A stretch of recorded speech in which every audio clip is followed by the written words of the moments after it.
Hi folks, I'm Jim Papandrea, and as I promised you in an earlier video, this video is meant to help you choose a good English Bible. Now, first of all, keep in mind that if you buy a study Bible, that's great, but just remember, the introductions and the footnotes are not the inspired Word of God, so take all of that extra material with a grain of salt. If the study notes or footnotes tell you that a text means something, well, maybe it does and maybe it doesn't. I used to tell my students that the choice of a Bible was all up to personal taste and that you could pretty much trust any English translation. Well, now I believe that's not true. There have been a lot of new translations, and sadly, some of them are not good. And it is no longer the case, if it ever was, that you can trust just any English translation of the Bible. So this video is meant to help you choose a good one, keeping in mind that there are still some elements that are a matter of personal taste, like whether you want the words of Jesus in red or things like that. Now, the first thing you need to know is the difference between a word-for-word translation and a paraphrase. A word-for-word translation tries to render each original word into English. A paraphrase, on the other hand, tries to take whole phrases and render them into English, staying faithful to the conceptual meaning, but not necessarily getting every word in the original language translated into an equivalent word in English. Let me give you an example. You know that expression when your friend is in a play and they're about to go on stage and you say, "break a leg"? Now, someone who didn't know that expression would think, wow, that's mean. That person wants these actors to break their legs right before they go on stage. But you and your friend both know that it's an expression and it really means good luck or have a good performance. This kind of expression is called an idiom, which is something unique to a particular language or culture. In other words, you have to know the idiom to get the meaning. So now, let's say you have to translate a text with this idiom in it. If you do a word-for-word translation, well, it's word for word. You would translate it as break a leg. But that means that anyone reading it, including someone reading it thousands of years later, has to know the idiom. They have to know that break a leg really means good luck. Now, on the other hand, if you were to do a paraphrase, then you would simply translate it as good luck or have a good performance. And that is a good thing because it helps a reader understand the actual meaning. But it does the interpretive work for the reader, and you lose some of the poetry and some of the cultural history of the idiom. Now, in reality, it's not an either-or choice. Most Bibles are somewhere on a spectrum between the extremes of word-for-word and paraphrase. In fact, you don't want one that is either extreme, because if you go too far in the direction of a word-for-word translation, it can actually get hard to read. But if you go too far toward a paraphrase, and some Bibles do this, so watch out, it may sound good, it may sound like it flows, and it may be very readable, but the translators have made too many interpretive decisions for you, and the truth is, you may not be able to trust them to do that correctly. In fact, I find it ironic that some of the very people who would say that anyone can read and interpret the Bible for themselves, these are the same people who would push on you a paraphrase that goes so far into the paraphrase that they are telling you what it means, and you don't even know they're doing it because it's all built into the translation. Now, in reality, there is no way to completely avoid interpretation in translation. All translations have some measure of interpretation built in. But what you want is a balance between the extremes of extreme word for word or extreme paraphrase. You want a translation that does not make all the interpretive decisions for you, but also one that doesn't sacrifice the conceptual meaning and readability. Okay, so now here's where we get into the meat of my advice on how to choose a good English Bible. I have 3 test passages that I use. If someone says to me, hey, check out this new translation, and this happens all the time, every time I go to a conference, someone is there pushing a new translation of the Bible. Hey, you got to check out this new translation of the Bible. Okay, let me see it. I have 3 passages that I go to check and see if it's a good translation. The first one I've already mentioned in another video. Go to Matthew 6:7, where Jesus says something like this. When praying, do not babble like the pagans, who think that they will be heard because of their many words. That's what Jesus says, and notice it does not say anything about repetition.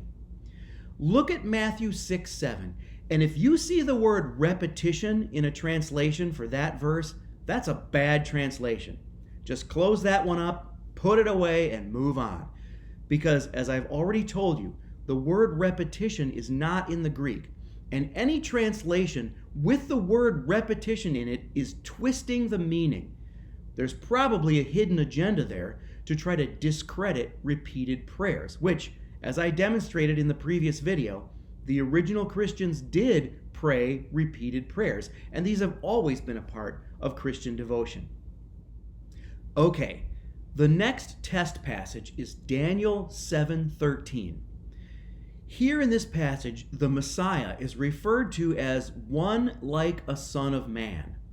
Now, comparing this with any number of passages in the New Testament where Jesus refers to himself as the Son of Man, and as you probably know, Jesus called himself the Son of Man, sometimes using it in the third person. So, for example, in Matthew 16:13, he asks, who do people say that the Son of Man is?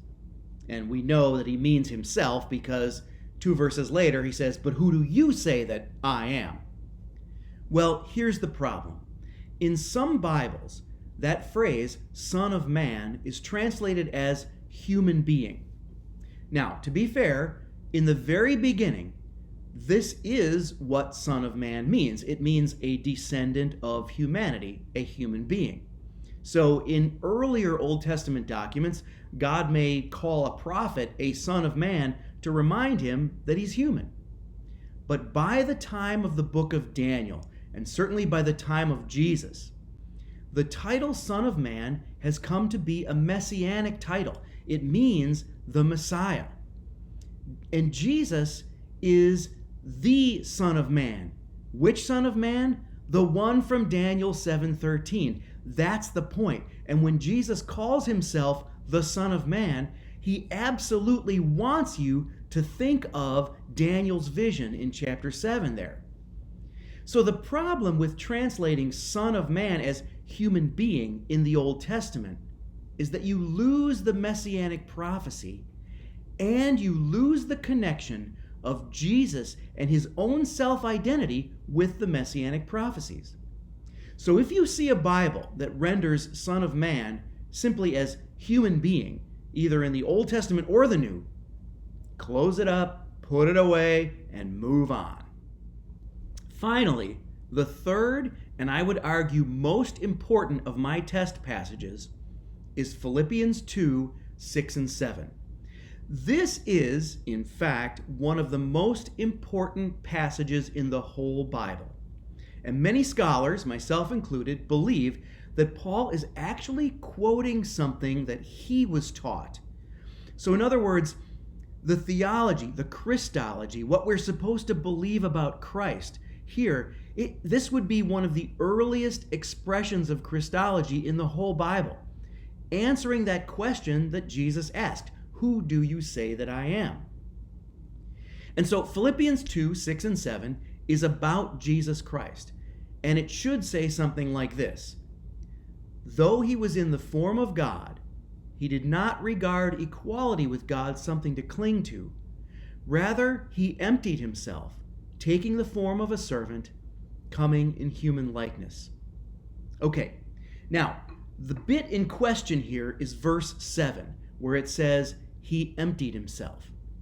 This means that although Christ was eternally divine before his incarnation, he was willing to lower himself to humble himself to become a human. He was willing to come to live within the limitations of human life and get by without exercising his prerogatives to be omnipotent, omnipresent, omniscient, etc. Now, I just have to clarify here. He did not empty himself of divinity. He did not. He remained fully divine even in his incarnation. Jesus Christ is eternally divine before, during, and after the incarnation. But there is a sense in which he could not experience true humanity without some self-limitation. Now, we don't have time to go into detail on the correct interpretation of this passage, but my PhD dissertation was actually on this passage and its reception and its interpretation in the original church. So just trust me when I say, I know what this text means, and I know what it meant in the original church. But in what is perhaps the greatest translation faux pas in history, some Bibles translate the phrase, he emptied himself, as if to say, he made himself nothing. I can hardly even say it. It's horrible. It should be declared a heresy. Because Jesus did not make himself nothing. He made himself human. And to be human is not nothing. He didn't become nothing. He became like you and me. Are we nothing? So if you see a Bible that renders Philippians 2:7 as he made himself nothing, that is a bad translation. Close it up, put it away, and move on. Okay, now you may be thinking that you want me to suggest a translation for you. Or maybe you already have a Bible, and after checking it with my test passages, maybe it doesn't pass the test. I'll just mention one good translation that passes the test on all three passages. But just so you know, I have no stake in this other than wanting you to understand the Word of God. I don't get any kickbacks from any sales of any Bibles. So, here it is. My favorite go-to translation is the New American Bible Revised Edition. That's the New American Bible Revised Edition, or the NABRE. And one last thing I'll say. I do think your Old Testament should include the books that are sometimes called the deuterocanonical books. These are the books like Wisdom, Tobit, the Maccabees. Some people call this the Apocrypha, but that's not really correct. Apocryphal books are books that are not in anyone's Bible, like, for example, the book of Enoch. But the Deuterocanon, Wisdom, Tobit, Maccabees, these books were in the Bible of the original Christians. And Jesus even quoted from some of these books. That'll be a subject for another video. And so I also like the New American Bible Revised Edition because it does have the complete Old Testament. Well, that's all I have time for right now. There's probably so much more to say, and maybe I'll do a follow-up video on this subject again. Thanks again for watching. Cheers. Hey, thanks for watching this video all the way to the end. I really appreciate that. Please share this video with your friends, and please join me in the Original Church community on locals.com. Don't forget that if you join the Original Church community on locals.com, you can join me each week for a live, in-depth, chronological Bible study. It's live streamed every Saturday, but you can watch it later if you're not available. So join me for that, and I'll see you there. I hope to see you there. I hope to see you there, and I'll see you there.